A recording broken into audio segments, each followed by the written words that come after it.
স্যালারিটা কাটা হয়েছে কেন? বিনা নোটিশে কামাই করলে 5 দিনের টাকা কাটা যায়, আর তুমি সেখানে কামাই করেছো 3 দিন, 17th, 18th and 19th। তাই তোমার স্যালারি থেকে 15 দিনের টাকা কাটা হয়েছে। Very simple. আপনিও তো ভুলে গেছেন 17 তারিখে আমাদের বিয়ে ছিল, 18 তারিখে কাল রাত্রি, 19 তারিখে বৌভাত। তো ব্যাপার, কোম্পানির ম্যানেজিং ডিরেক্টর হিসেবে তো আমি তোমার জন্য কিছুই করতে পারবো না, কিন্তু তোমার তোমার স্ত্রী হিসেবে আমি অনেক কিছু করতে পারি।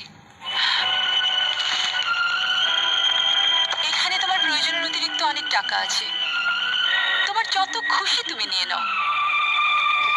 থ্যাংক ইউ মিসেস মুখার্জি, কিন্তু আমি এমন স্বামী নই যে স্ত্রীর পয়সায় খাবো। বরং আপনি আমার যে টাকাটা মানে 15 দিনের টাকাটা কেটেছেন, সেটা আপনাকে আমি হাত খরচা হিসেবে দিয়ে